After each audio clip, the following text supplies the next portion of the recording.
I stared at her, the words still echoing in my mind like a cruel joke. I invited my ex for Christmas. If you loved me, you'd get it. First I thought she was kidding. But then I saw the way her lips curled into that defensive smirk she wore whenever she was about to justify something she already knew was wrong. That was the moment I realized my wife, the woman I'd spent 8 years building a life with, was slowly becoming a stranger in our own home. Christmas had always been our thing. We decorated the house together, drank mulled wine, and watched old movies in our pajamas. But this year something felt off. Sarah had been distant for weeks, glued to her phone, hiding smiles behind the screen, saying she was just catching up with friends. I tried to ignore it. I told myself marriage went through phases. But when she dropped the "I invited my ex" bomb over dinner, I felt something inside me crack. Her ex, Mark, wasn't just anyone. He was the ex. The guy she'd almost married before me. The one she still mentioned sometimes like a ghost that never really left. "Sarah," I said, trying to keep my voice steady. "You can't be serious. Why would you invite him?" She set her fork down, eyes calm but cold. "Because we're adults, Daniel. We've both moved on. He's in town for the holidays, and it would be rude not to include him. Besides, it's Christmas. Don't make this weird." I laughed bitterly. "Don't make this weird? You're asking your husband to spend Christmas dinner with the guy you used to sleep with." She sighed, shaking her head as if I was the unreasonable one. "If you loved me, you'd trust me. You'd get it." That phrase, that manipulative little line, it hit me like a slap. If you loved me, you'd get it. For years, I had bent over backward for her, taken extra shifts to pay for her art classes, moved cities for her job, swallowed my pride every time she flirted a little too much with someone at a party. And now she was testing my love like it was some kind of loyalty exam. The days leading up to Christmas were silent and cold. I barely spoke. She pretended nothing was wrong, humming Christmas songs while wrapping gifts, scrolling through her phone when she thought I wasn't looking. Then I saw it. While she was in the shower, her phone buzzed on the nightstand. Normally, I respected her privacy, but trust only works both ways. And mine had already been trampled. The message preview read, "Mark, can't wait to see you again. Just like old times."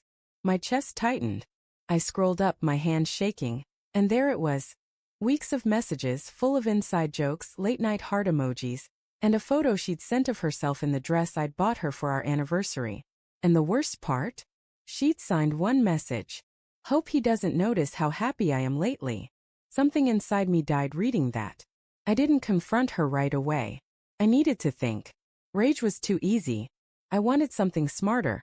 Something that would make her realize just how deep her betrayal cut. So I planned my own version of Christmas.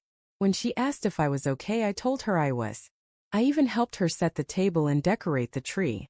I played along, smiling through gritted teeth. On Christmas Eve, she slipped into a red dress, looking radiant and smug. "You'll see, Daniel," she said softly, touching my arm.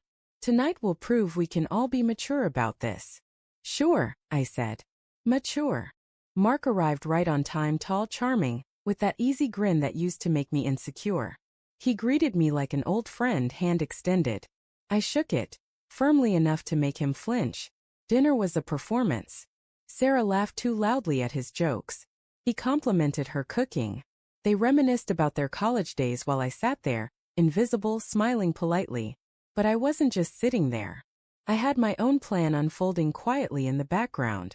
A week earlier, I discovered something interesting while scrolling through our shared cloud account. Sarah had used my login to back up her photos, including the ones she'd sent to Mark. And among them were a few that could ruin her perfect little trust me act. So during dinner, I excused myself to the kitchen to grab dessert. In reality, I sent an email. Subject: "Merry Christmas from Sarah and Mark." Attached the photos. Recipients: her parents, her friends, her coworkers. Was it petty? Maybe.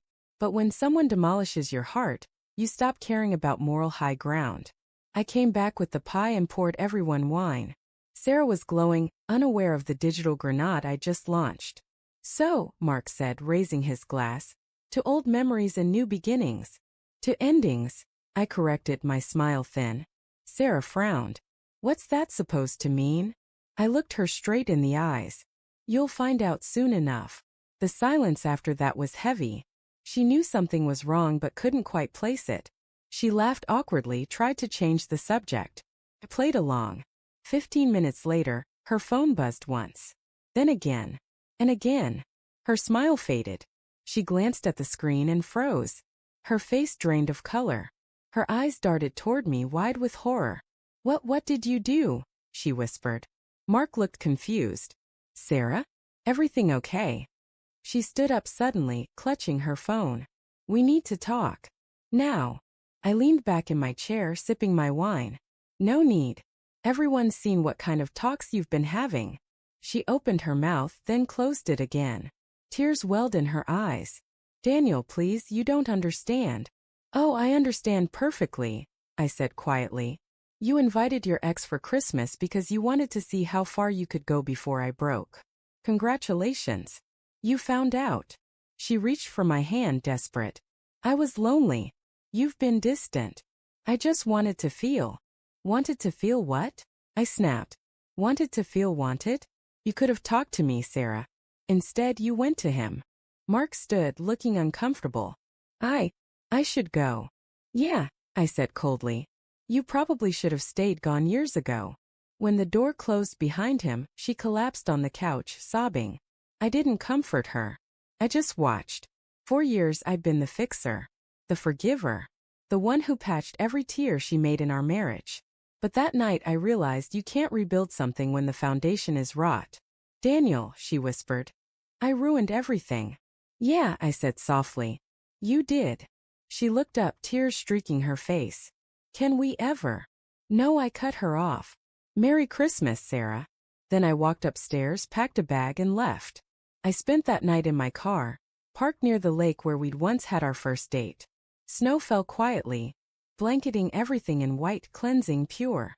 I watched it through the windshield, feeling the kind of silence that comes after a storm. Painful but freeing. The next morning I checked my phone.